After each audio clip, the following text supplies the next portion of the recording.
नमस्कार दर्शकों, मैं शिवप्रिया सिंह स्वागत करती हूं आप सबका लोक आस्था के महापर्व छठ पूजा पर केंद्रित हमारे इस विशेष कार्यक्रम में। पंचांग के अनुसार छठ पर्व कार्तिक शुक्ल पक्ष की षष्ठी तिथि को मनाया जाता है, लेकिन इसकी शुरुआत चतुर्थी तिथि से नहाय खाए के साथ हो जाती है और सप्तमी तिथि को व्रत का पारण किया जाता है। लोक आस्था का महापर्व छठ पूरे 4 दिनों तक चलता है। ऐसे में चारों ओर छठ पूजा की तैयारी शुरू हो गई है और घर घर छठ मैया व सूर्य देव के गीत भी गाए जा रहे हैं। बता दें कि 4 दिनों तक चलने वाला यह महापर्व उषा, प्रकृति, जलवायु और सूर्य देव की बहन षष्ठी माता को समर्पित है। इसमें विशेष रूप से सूर्य देव को अर्घ देने की परंपरा है और ये परंपरा सदियों से चली आ रही है। आज भी लोग भक्ति भाव और पूर्ण श्रद्धा के साथ इसे मनाते हैं, इसलिए इसे लोक आस्था का महापर्व कहा जाता है। ऐसे में कब है इसका शुभ मुहूर्त, क्या है इसका महत्व, क्या है इसकी पूजन विधि, इन सब विषयों पर प्रकाश डालने के लिए और विस्तार में जानकारी देने के लिए हमारे बीच उपस्थित हैं राजपुरोहित मधुर जी। आपका बहुत बहुत स्वागत है हमारे इस कार्यक्रम में। नमस्कार जी। तो मैं चाहती हूँ कि आप हमारे दर्शकों को बताएं कि जो छठ पर्व है ये आखिर क्यों मनाया जाता है, इसके पीछे की वजह क्या है, इसका महत्व क्या है। सबसे पहले समस्त देशवासियों को इस षष्ठी के पावन शुभ महोत्सव पर हार्दिक शुभकामनाएं। आज का एक पवित्र अवसर, ये जो छठ के रूप में पूजन होता है, इस छठ का एक विशेष महत्व पूरे सामान्य समाज में देखा जाता है और समाज में छठ का महत्व, इसका बहुत सदियों से जो एक मुहूर्त, एक परंपरा जिसका पूजन करते हुए कहीं न कहीं देवी देवताओं से आधारित होकर के आज के जनमानस तक जो चलती चली आ रही परंपरा है, उसमें भगवान सूर्य को अर्घ देने से संबंधित, सूर्य की उपासना करने से संबंधित है। सबसे पहले तो ये जान लीजिए कि षष्ठी माता हैं कौन। 9 देवियाँ हैं। 9 देवियों में छठी माता जो आती हैं, षष्ठम कात्यायनीति च, कात्यायनी माँ भगवती से संबंधित ये इनकी उपासना की जाती है। लेकिन इनको षष्ठी माता के रूप में क्यों पूजा जाता है, ऐसी क्या विशेष रूप से, जैसे कि अभी आपने भी बताया कि सूर्य की बहन भी मानी जाती, सूर्य की पुत्री भी मानी जाती हैं, तो ऐसे में तमाम प्रकार के, जैसे ब्रह्मा की मानस पुत्री के रूप में इनको देखा जाता है, ब्रह्मा की मानस पुत्री के रूप में माँ भगवती को देखा जाता है। ये वरदायिनी हैं, वरदान को साबित करने वाली हैं। जब पार्वती जी का जन्म होता है राजा हिमाचल के यहाँ, तो छठे रूप में जब कात्यायनी का रूप धारण करती हैं, तो पूरे संसार के जनमानस, देवी देवता से लेकर के संपूर्ण विश्व के धरा के जो भी जीव हैं, इनका पूजन करने से कहीं न कहीं सुखानुभूति प्राप्ति कर रहे थे। उस समय देवताओं में, असुरों में तमाम प्रकार के जो भी संग्राम थे, माँ भगवती कात्यायनी से संबंधित थे और कात्यायनी भगवती ने उसका निवारण भी किया था।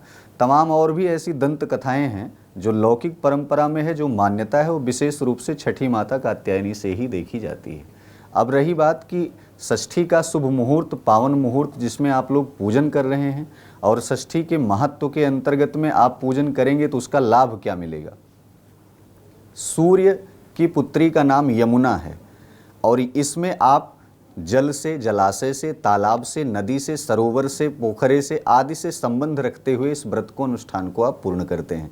सूर्य के पुत्र का नाम कर्ण था।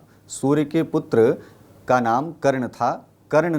कर्ण ने अपनी उपासना में भगवान सूर्य की इतनी उपासना, कठोर तपस्या की थी कि अपने पिता की कृपा प्राप्त हो जाए, इसके लिए उन्होंने, उनका एक आंग्ल देश था जो कि उनसे छिन गया था, उस आंग्ल देश की पुनर्स्थापना के लिए कर्ण ने उपासना करी। तब से ऐसी गतिविधि आती है, शास्त्रों में ऐसी मान्यता आती है कि हम लोग सूर्य की उपासना छठ तिथि पर ही करते हैं।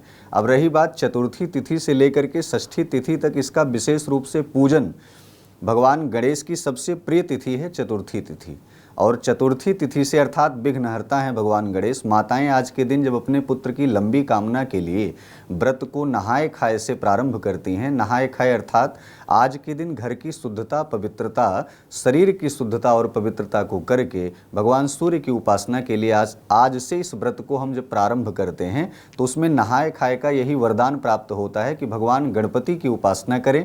गणपति की उपासना करने के तत्पश्चात सूर्य की उपासना की तरफ हम लोग आगे बढ़ते हैं। तो प्रथम दिवस के व्रत में नहाए और खाए से संबंध मिलता है। तो ऐसे में सूर्य की उपासना माताएं अपनी पुत्री और अपने पुत्रों की लंबी आयु के लिए, जिन माताओं का बार बार गर्भ भी नष्ट हो जाता है, संतान की उत्पत्ति नहीं हो पाती, ऐसे पावन शुभ संयोग में पूरे वर्ष भर इस षष्ठी व्रत का इंतजार रहता है और इस व्रत को करके वो अपने जीवन में कहीं न कहीं संतान की दीर्घायु, संतान की उत्पत्ति से कहीं न कहीं खुशी अपने जीवन में प्राप्त करती हैं। जी, आपने बहुत ही बेहतरीन तरीके से इसके महत्व के बारे में बताया, इतना प्रकाश डाला इस विषय पर।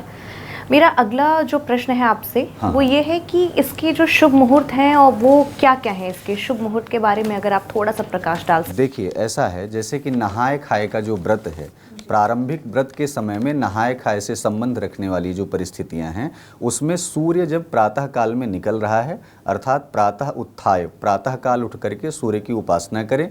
सूर्य की उपासना करने के तत्पश्चात यह पूरे सनातन का एक ऐसा पर्व है, एक ऐसा ये व्रत है जिसमें ढलते हुए सूर्य को प्रणाम किया जाता है। आपने सुना होगा, देखा होगा, किसी भी धर्म शास्त्र में, ग्रंथ में, पुराण में कहीं भी किसी भी ऐसे पर्व पर सूर्य को ढलते हुए प्रणाम करते हुए नहीं लिखा गया। लेकिन सनातन सदैव ऐसा कहता है कि हमारे यहाँ देवताओं के उत्थान के समय में भी और देवताओं की कहीं न कहीं विराम की स्थिति में भी सनातन सदैव कहता है कि ढलता हुआ सूरज भी कहीं न कहीं आशीर्वाद, लंबे पुत्र की आयु की कामना, उसके दीर्घायु की कामना, ये हमारा सनातन, ये हमारा सूर्य देता है। अब ऐसे में रही बात कि इसका शुभ पावन मुहूर्त क्या है, तो नहाए खाए का आज का जो व्रत था वो आज सायंकालीन में सूर्य को प्रणाम करते हुए निकलेगा।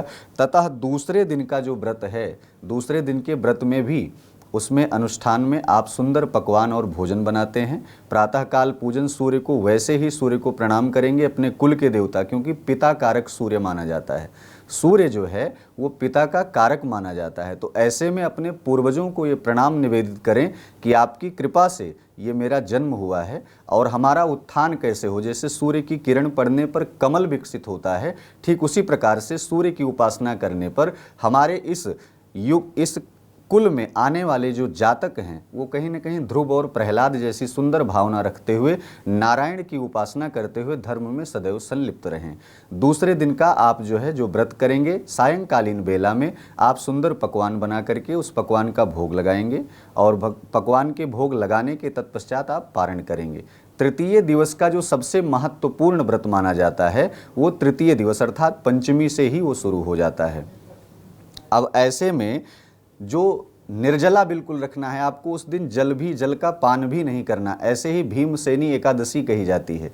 पंच पांडवों में यह व्रत ये भी देखा जाता है कि द्रौपदी ने भगवान कृष्ण की उपासना की थी, इस व्रत के दिन सूर्य की उपासना की थी। अर्थात हमारे 5 पांडवों का जो राज्य छिन गया था वो राज्य पुनर्स्थापित हो जाए, इसके लिए छठ मैया का उन्होंने पूजन किया था। तो बहुत सारी ऐसी लौकिक कथाएं हैं, वैदिक कथाएं हैं जिनका महत्व मिलता है। तीसरे दिन का जो व्रत है वो निर्जला रखते हैं। हमारे जीवन में आने वाली संतानें या जो संतान आ चुकी हैं उनकी दीर्घायु, लंबी आयु कैसे प्राप्त हो, इसके लिए सूर्य धीरे धीरे जैसे जैसे तपता जाएगा और सायंकालीन बेला में जैसे जैसे ढलता जाएगा, माताएं उसी प्रकार से उस जल को, उस व्रत को बिना जल पिए हुए अपने पूरे दिन में वो केवल सूर्य की उपासना इसलिए करती हैं कि हमारे बच्चे के, हमारे बालक के, हमारे बिटिया के जीवन में, हमारे पति के जीवन में आने वाली समस्त बाधाएं, जिस प्रकार सूर्य के संताप से, ताप से सब कुछ नष्ट हो जाता है, अंधेरा नष्ट हो जाता है, ठीक उसी प्रकार से इस व्रत को करने से उसके जीवन में व्याप्त अंधेरा जो है वो कहीं न कहीं नष्ट और भ्रष्ट हो जाए। तो ऐसे में शाम को 5:20 पर वह सूर्यार्घ दिया जाएगा। जो निर्जला व्रत का सूर्यार्घ है वो सायंकालीन बेला में 5:20 पर तीसरे दिन वाला सूर्यार्घ दिया जाएगा। अब जब व्रत और अनुष्ठान का समापन, क्योंकि 36 घंटे का ये पावन पवित्र व्रत और ऐसे में निर्जला माताएं जब व्रत रखती हैं तो सायंकालीन बेला में अर्घ देने के बाद भी वहाँ पर आपको केवल सूर्य की उपासना करनी है। और सूर्य की उपासना में आप जो सूर्य को अर्घ दे रही हैं, ढलते हुए सूर्य को, एक ऐसा ही पर्व है जब आप अर्घ देते हैं।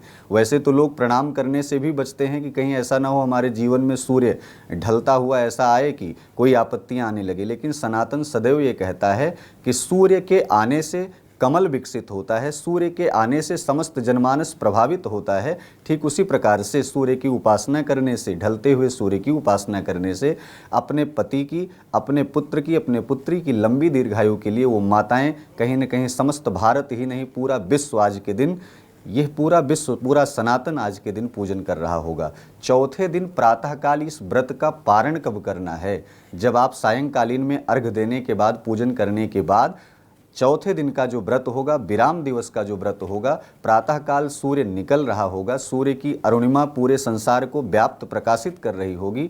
ठीक उसी समय ऐसी ही लालिमा, ऐसा ही प्रकाश पुंज हमारे बच्चों के जीवन में, उस माँ के हृदय में, उस माँ के शरीर में यदि कोई बीमारी व्याप्त हो तो उस लालिमा से, उस लालिमा द्वारा पुंज से वह बीमारी भी नष्ट हो जाए और उस बच्चे के, उस पति के आयु में दीर्घायु प्राप्त हो। तो ऐसे में वो जो मुहूर्त है चौथे दिन का 6:39 पर आपको सूर्यार्घ देना है।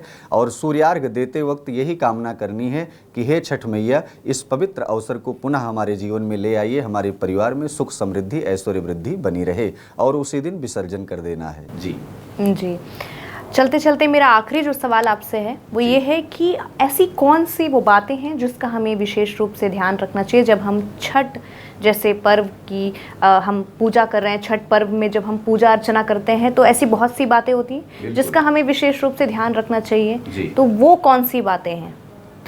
जी मेरा आखिरी जो आपसे प्रश्न है वो ये है कि छठ का ये जो पर्व है, महापर्व है ये, इसमें ऐसी कौन सी वो बातें हैं जिसका हमें विशेष रूप से ध्यान रखना चाहिए जब हम छठ पर्व मनाते हैं, व्रत रखते हैं, पूजा करते हैं? तो बहुत सी ऐसी बातें होती हैं जिसका हमें विशेष रूप से ध्यान रखना चाहिए। उपसमीपे असनम, संस्कृत में एक सूक्ति आती है, उपासना जिसका नाम है। हम किसी व्रत को, अनुष्ठान को करते हैं तो उसको उपासना विधि कहते हैं। हम परमात्मा के कितना सन्निकट हैं, लेकिन आज सूर्य की उपासना कर रहे हैं तो सूर्य के अति समीप नहीं जा सकते, क्योंकि सूर्य एक जलता हुआ गोला है, एक आग की भांति है। सूर्य हमारे जीवन से पाप संताप को नष्ट करे, हमें कैसे पूजन करना चाहिए? विशेष रूप से बहुत सामान्यतः सूक्ष्म 3 प्रकार के पूजन की विधि है। मनसा वाचा कर्मणा, मन से, वचन से, कर्म से। मन से क्या करना है? ध्यान को केंद्रित करना है, क्योंकि भक्ति मन से ही प्रवाहित होगी। वाचन में क्या करना है? मंत्रों का उच्चारण करना है, विशेष रूप से ओम घृण सूर्याय नमः, इस मंत्र का आप वाचन कर सकते हैं। कर्मणा में क्या करना है? कर्मणा में जब आप जल के किनारे अर्थात सरोवर के, नदी के किनारे जब आप जाएंगे तो ऐसी परिस्थिति में जो सामग्री आपके पास उपलब्ध होगी उसको लेकर के पूजन करना है। अब इसमें किन बातों का विशेष रूप से ध्यान देना है? जैसे माताएं यदि अशुद्ध अवस्था में हों तो पूजन करने में अगर संकोच कर रही हो तो पूजन की गतिविधियों में वो संलिप्त ना हो, लेकिन सूर्य को अर्घ आप दें, क्योंकि अपने पति की लंबी आयु के लिए, अपने पुत्र की लंबी आयु के लिए, यदि आप पहली बार व्रत उठा रही हैं या लंबे समय से व्रत रख रही हैं तो ऐसे में आपको पूजन में बैठ जाना चाहिए, अर्थात पूजन में मूर्तियों का स्पर्श ना करें, लेकिन अर्घ आपको जरूर देना है, क्योंकि अर्घ तेजो राशि जगतपते, अर्थात जीवन में जगतपति जो पूरे संसार को प्रकाशित करने वाले नारायण हैं, सूर्य हैं, वो हमारे जीवन में, हमारे बच्चों के जीवन में कहीं न कहीं एक नित्य नई खुशियाँ, एक नया बसंत जैसा लेकर के आएँ। ऐसी मंगल कामना करने के लिए आप उस अर्घ को जरूर दें। जी, आपने इतनी गहरी जानकारी दी छठ से जुड़ी, इसके लिए आपका बहुत बहुत धन्यवाद। अब हमारे कार्यक्रम में आए, इसके लिए आपका बहुत बहुत धन्यवाद। जी, नमस्कार। तो दर्शकों, ये था हमारा छठ पूजा पर केंद्रित हमारा आज का विशेष कार्यक्रम। उम्मीद करती हूँ कि ये जानकारी आप लोगों को काफ़ी पसंद आई होगी और आप लोगों के लिए काफ़ी फायदेमंद साबित होगी। हमारे आज के इस कार्यक्रम में बस इतना ही। बाकी की खबरों के लिए देखते रहिए श्रेष्ठ भारत।